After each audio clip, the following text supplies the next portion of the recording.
একটা প্যারালাইসিস পেশেন্টকে সুস্থ হয়ে ওঠার জন্য মেডিসিন ছাড়াও আর কি কি প্রয়োজন হতে পারে। এই মুহূর্তে আমি রয়েছি বর্ধমান থেকে অনেক দূরে একটি প্রত্যন্ত গ্রামে, যার বাড়িতে আছি। উনি একজন প্যারালাইসিস পেশেন্ট। উনি দীর্ঘদিন ধরে ভুগছেন। মোটিভেশনাল কাউন্সেলিং, নিউরোপ্লাস্টিসিটি ওনার ট্রিটমেন্টকে ত্বরান্বিত করবে। ওনার মেডিসিন যেহেতু ওনার বডিতে কাজ দিচ্ছে না, অর্থাৎ মেডিসিন রেসিস্টেন্স, এই রেসিস্টেন্সকে ব্রেক করবে নিউরোপ্লাস্টিসিটি। নিউরোপ্লাস্টিসিটি এমন একটা সায়েন্টিফিক প্রসেস, মানুষকে মৃত্যুর মুখ থেকে পর্যন্ত ফিরিয়ে আনতে পারে। পরিবারে তরফ থেকে আমি বিশেষ একটা দিক উপলব্ধি করলাম।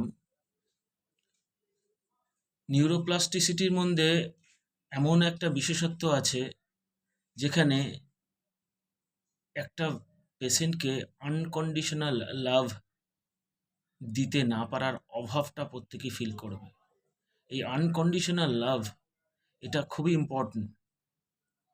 পারিবারিক তরফ থেকে, সামাজিক তরফ থেকে, এগুলোকে বলা হয় সাপোর্ট, যেটা এই পরিবারের এই পেশেন্টের বড়ই অভাব ছিল। একটা পেশেন্টকে কেউ ভালোবাসুক আর না বাসুক, সে যদি নিজেকে ভালোবাসতে না পারে, তাহলে তার মধ্যে বিশ্বাস তৈরি হবে না যে আমি সুস্থ হয়ে উঠব। নিউরোপ্লাস্টিসিটি একমাত্র তার মধ্যে বিশ্বাসটা তৈরি করতে পারে। যেদিন একটা পেশেন্টের মধ্যে বিশ্বাস তৈরি হবে যে না, আমি সুস্থ হয়ে উঠতে পারি, সেদিন ওনার ইমিউনিটি স্ট্রং হবে। এই যে বিলিভ সিস্টেম কাজ করবে, এই বিলিভ সিস্টেম কাজ করার জন্য ওনার মস্তিষ্কের নিউরোকেমিক্যালগুলো অ্যাক্টিভ হয়ে ওঠে। অ্যাক্টিভ হয়ে উঠলেই ইমিউনিটি স্ট্রং হয়ে ওঠে। নিউরোপ্লাস্টিসিটি, এই বৈজ্ঞানিক প্রসেসটা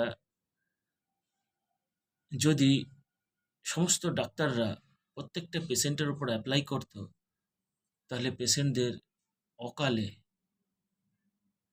অর্থ আর জীবন খোয়াতে হতো না।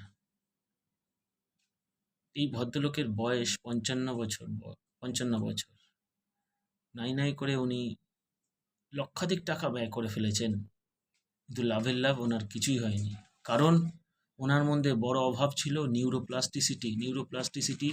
ওনার মস্তিষ্কের পুনর্গঠন, ওনার মাইন্ড রিপ্রোগ্রামিং, ওনার মাইন্ডই নেতিবাচক চিন্তায় ভরপুর। তো মাইন্ডকে ইতিবাচক চিন্তায় কনভার্ট করতে হবে। ইতিবাচক চিন্তায় কনভার্ট করলেই মস্তিষ্ক পরিবর্তন হবে। মস্তিষ্ক পরিবর্তন হলেই জীবন পরিবর্তন হবে। এটা একটা পিওর সায়েন্স। তো আপনাদের সকলকেই বলছি, নেতিবাচক চিন্তাকে পরিবর্তন করে ইতিবাচক চিন্তায় রূপান্তর করুন। এতে নিজের প্রতি কনফিডেন্ট বাড়বে।